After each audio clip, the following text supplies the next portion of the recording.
हजरत उमर फारूक रज़ियल्लाहु ताला अन्हु का किताबों में लिखा है, मिस्र के गवर्नर उन्होंने एक बुरी रस्म के मुतालिक खत लिख करके भेजा। दरियाए नील सूख जाता था हर साल, वहाँ के लोग अपनी 16 साल की एक नौजवान लड़की को ज़बह करते, उसकी बलि चढ़ाते थे और खून जो है दरियाए नील में बहाते। उनका अकीदा था बलि देने के बाद फिर दरिया जोश मारकर ऊपर आ जाता था। हर साल ऐसा होता था।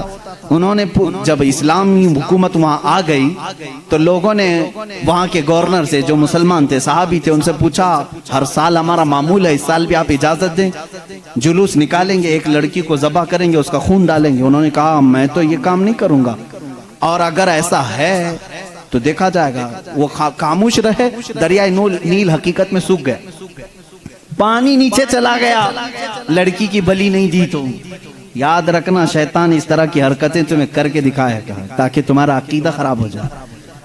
उस गवर्नर ने हजरत उमर के पास खत लिखा कि इसका क्या करूं, ये कैसे हल निकालूं। हजरत उमर फारूक रज़ियल्लाहु ताला अन्हु ने जवाब में 2 खत भेजे, एक गवर्नर के नाम और एक दरियाए नील के नाम। दरियाए नील दरिया है, क्या दरिया भी खत पढ़ता है? दरिया भी बातचीत करता है? हाँ, रसूल के गुलामों के साथ हर चीज बातचीत करती है, हर चीज बातचीत करती है। हजरत उमर ने एक खत गवर्नर के नाम पर लिखा, तुम फिक्र मत करो, तुम अपने काम पर बाकी रहो, रसूलुल्लाह की शरीयत का निफाज कायम रहे। और रही बात दरिया जो सूखता है, मैं इसको लेटर लिख रहा हूँ। इसको खत लिखा, क्या? बिस्मिल्लाहिर्रहमानिर्रहीम। ऐ नील, यह खत उमर इब्न खत्ताब रसूलुल्लाह के खलीफा की तरफ से दरियाए नील के लिए। मैं कहता हूँ, ऐ नील, अगर तू अपनी मर्जी से बहता है तो हमें तेरे पानी की जरूरत नहीं, और अगर तू अल्लाह के हुक्म से बहता है तो उमर इब्न खत्ताब रसूल की खिलाफत को जो कायम किया है, हुक्म देता है कि अल्लाह के हुक्म से जारी हो जा। इतना लिखा और कहा, ये दरियाए नील को देना और ये मिस्र के गवर्नर को देना। खत लेकर के कासिद आया, कासिद ने गवर्नर को खत पकड़ा है, गवर्नर के नाम पर था, वो पहुंचा, दरियाए नील के नाम पर था, जो दरियाए नील को दिया गया। उस वक्त मौजूद मिस्र के सारे लोग शाहिद हैं, उसी वक्त दरियाए नील का पानी जोश मारकर 16 गज ऊपर आ चुका था। आज तक दरियाए नील दोबारा कभी नहीं सूखा। 14 सदियां गुजर गई। मैं खुद दरियाए नील की कश्ती की सवारी कर चुका हूँ। मिस्र में 5-5 साल तक काहिरा में पानी बरसता नहीं, बारिश नहीं आती। 5 साल, तकरीबन 4 साल तक रहे, एक दिन भी बारिश नहीं देखी। 5-5 साल तक बारिश नहीं आती, लेकिन दरियाए नील में जाओ तो लबालब भरा रहता है। ऐसा लगता है कि खत का असर आज भी बाकी है।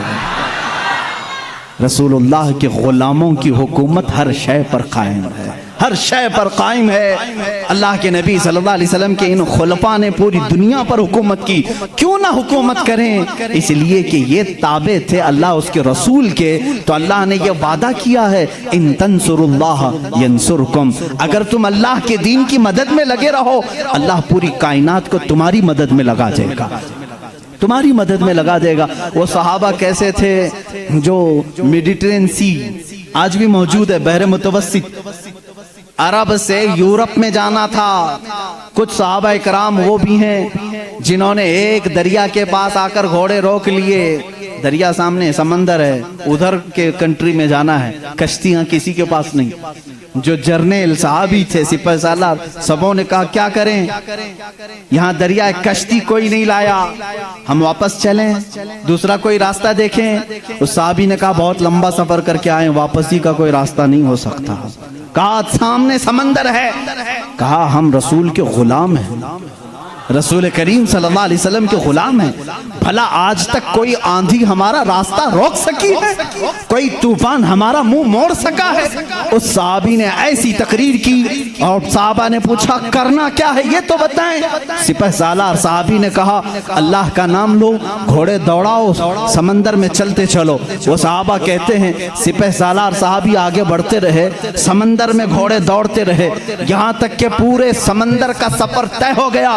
किसी घोड़े की टाप पर एक बूंद पानी तक ना लगा। दश्त तो दश्त है, इकबाल ने इसी के लिए कहा दश्त तो दश्त है, दरिया भी ना छोड़े हमने, बहरे जुल्मात में दौड़ा दिए घोड़े हमने।